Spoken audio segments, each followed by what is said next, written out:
o buenas tardes y bienvenidos y bienvenidas a esta ponencia titulada Dibujo, el problema del origen. Mi nombre es José María Bullón y soy profesor en el Departamento de Dibujo y Grabado de la Facultad de Bellas Artes de la Complutense de Madrid. Esta ponencia versa sobre una reflexión en torno al dibujo según el pensamiento de Martin Heidegger, especialmente su obra El origen de la obra de arte. Y no es que sea un trabajo de carácter filosófico, sino más bien tiene una intención de dedicar un breve tiempo a la reflexión sobre lo que es el dibujo, esta disciplina, bajo el paraguas o el parámetro del pensamiento de Heidegger, de esta obra en particular, ¿no? Creo que esta reflexión abre un campo que puede significar aplicaciones didácticas diversas y divergentes, por decirlo así, y que pueden ser aplicadas en el aula, ¿no? Especialmente lo estoy pensando como planificación para una nueva asignatura que se va a crear en el nuevo máster de dibujo y grabado de la Universidad Complutense. Así que este es un poco el planteamiento en general, ¿no? Y obviamente, siguiendo el pensamiento de Heidegger, no se trata tanto de dar una respuesta a esta cuestión del origen, sino más bien el hacer orientaciones para esa pregunta, ¿no? Porque eso nos permite abrir un campo de reflexión y de planteamiento didáctico muy amplio. Así que esa es un poco la idea. Voy a tratar de hablar básicamente y rápidamente de esta situación, el origen, y desde el origen, qué acción tiene el dibujo, ¿no? El dibujo como un proceso de acceso o de accesis, ¿no? Y la hipótesis de partida que viene a plantearse es esta. El dibujo como arte es en esencia un lenguaje con capacidad o dimensión de trascendencia. Este es un poco el hilo conductor que va a estar hilando todo el pensamiento que vamos a ver ahora. Así que para comenzar, el dibujo, en cuanto a su origen o la creación, más bien, se puede caracterizar, siguiendo a Heidegger, como permitir o dejar que algo emerja, convirtiéndose en algo traído adelante, producido. Es decir, algo que surge desde un dentro, desde un interior hacia un exterior, con un carácter de traer hacia adelante. Y es más, dice que toda creación es una forma de extracción, como sacar agua de la fuente, literalmente. Y esta definición que dice de creación coincide literalmente también con lo que viene a definir la palabra dibujo en el idioma inglés. La palabra drawing en inglés viene a significar exactamente lo mismo, sacar agua de la fuente, ¿no? Ese proceso de extracción. Por eso el dibujo se puede configurar directamente con estas frases de Heidegger como ese procedimiento de extracción, como un procedimiento para la creación muy directo y muy, se puede decir, inmediato, o se puede decir el primero, ¿no? Así que en cuanto a origen, el dibujo forma parte de esa forma de extracción, ¿no? Ese proceso de extracción. Y esto es algo que ha sido o se ha visto muy entendido desde toda la época moderna. Esta frase, por ejemplo, de Alberto Durero es clara, ¿no? Teniendo a la naturaleza como eje fundamental o su estudio del arte, si el arte está en la naturaleza, aquel que puede sacarlo fuera, es decir, dibujarlo, ese ha logrado crear arte. Es también reconocido por todos el hecho de Miguel Ángel cuando él dice que la piedra ya está, perdón, la escultura ya está en la piedra y él lo único que hace es sacar, extraerla, ¿no? Y que eso sucede a través de la donna, de la gracia, que le ayuda a extraer esa obra, esa creación que ya está en la piedra. Así que esto es claro para lo que es el pensamiento moderno del arte, ¿no? Y el dibujo, obviamente, formaba parte de ese proceso de extracción de una manera también muy clara, ¿no? Heidegger también nos dice que lo creado es un acto que consiste en un recibir y tomar dentro de la relación con el desocultamiento. Y eso también es algo muy sugerente, porque el proceso de desocultamiento tiene que ver también con el proceso de desvelación o de revelación. Y ese proceso, él lo dice también, lo lleva a un término que es lucha, ¿no? Es una lucha entre ese ocultamiento, él lo sitúa en un bosque, por eso habla de la metáfora del bosque, en el que obviamente no tenemos referencia norte, sur, este, oeste, no hay, se puede decir, hay penumbra, y ese proceso de desocultamiento lo que produce es hacer un claro en ese bosque, permite que se abra un claro en el que se muestra algo, se muestra, él lo dice, un mundo, ¿no?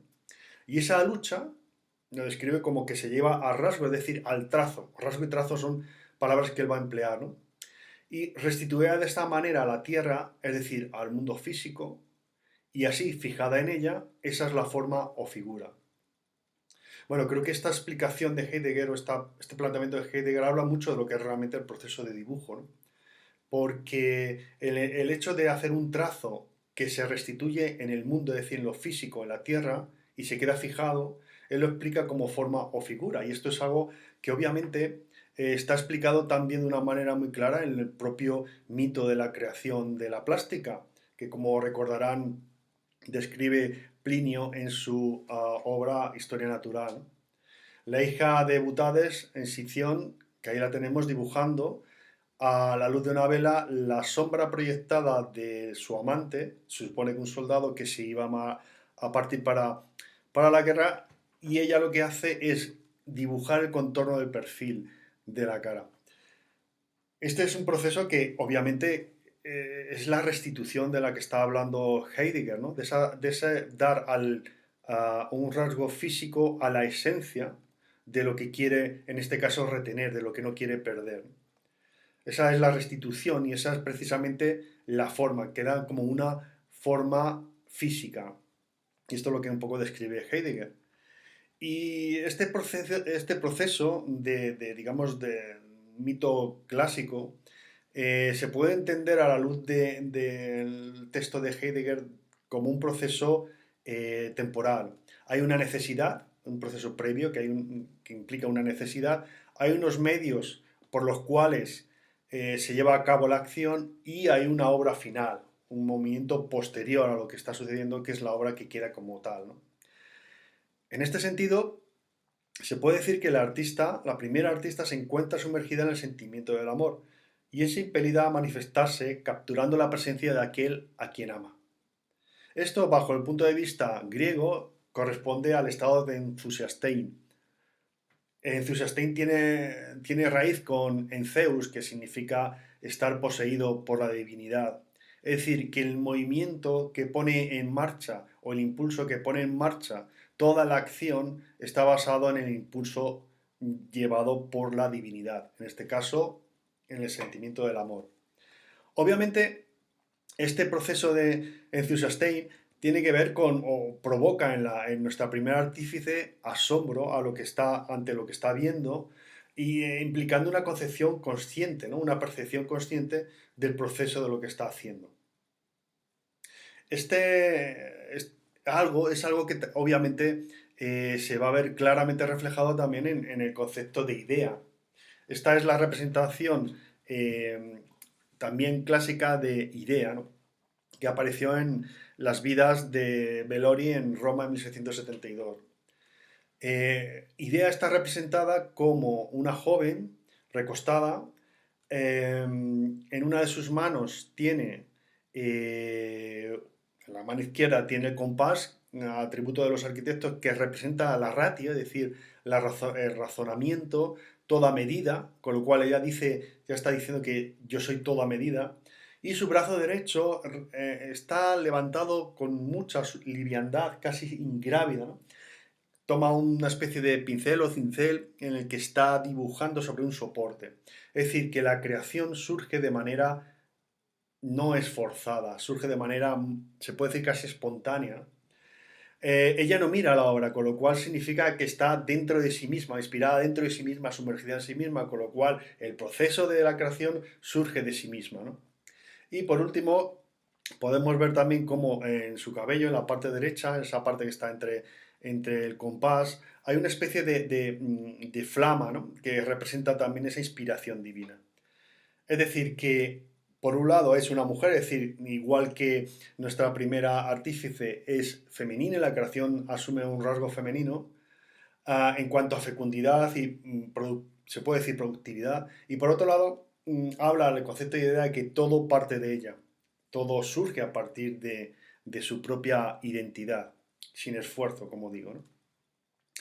Así que esto es lo que podemos ver en, en esa primera parte de necesidad que impele a nuestra dibujante a dibujar.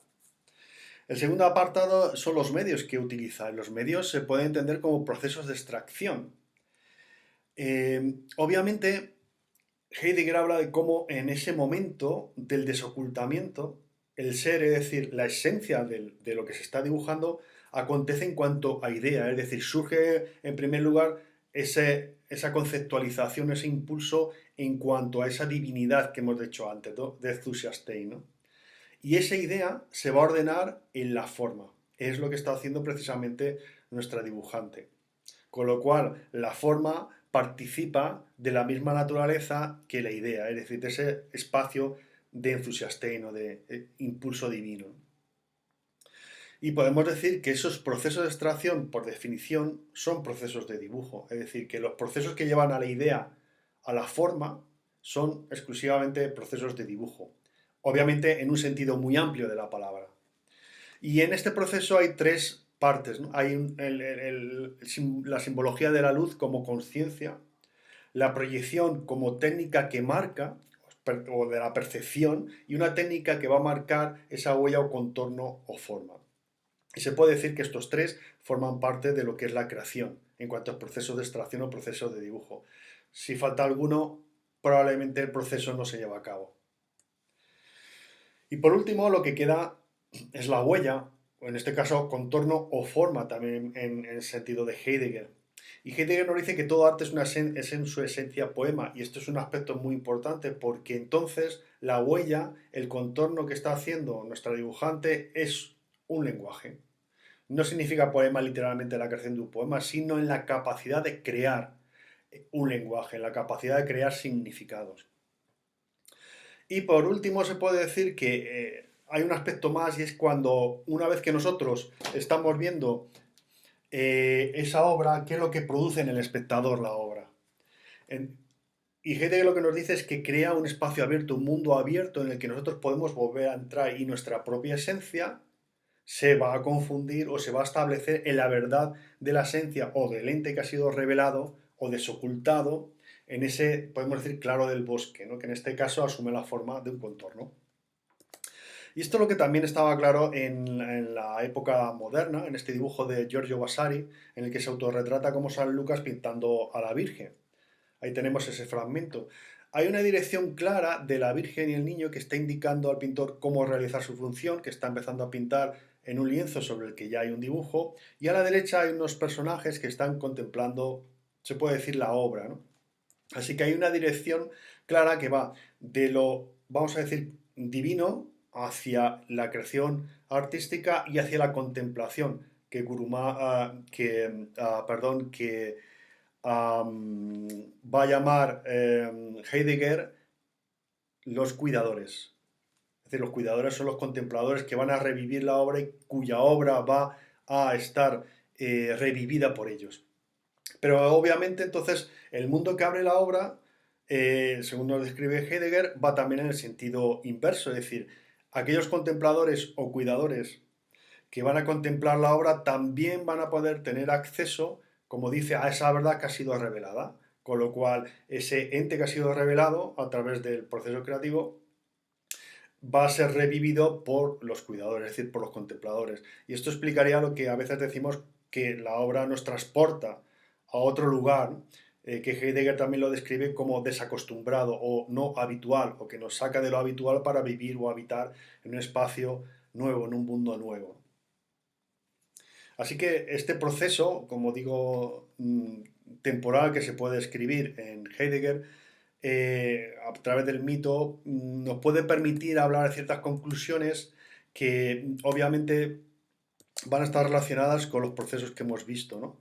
Con el proceso, estar en ese concepto de divinidad o de inspiración divina, los procesos de extracción que son procesos de dibujo y que nos permite dejar una huella que es lenguaje y que nos permite adentrarnos en ese lenguaje, en lo que abre la obra, en ese mundo abierto por la obra. Esto es básicamente una posible conclusión, obviamente, ¿no? Y que todo eso tiene que ver con el dibujo, ¿no? En cuanto a procedimiento de accesis, ¿no? Ese procedimiento de Access que obviamente como definición va a tener que tener un entrenamiento, así que el proceso de didáctico van a ser técnicas de entrenamiento que puedan permitir entrar en el bosque, propiciar aperturas o hacer claros, como dice Heidegger, y poder habitar en ese mundo abierto por ellos. Así que este es un poco el planteamiento, ¿no? En el escrito que van a tener a disposición, obviamente, todo esto está mucho más explicado y quedo a su disposición para cualquier pregunta y duda, ¿no? Espero que les haya servido o que les pueda servir. Muchas gracias por su atención.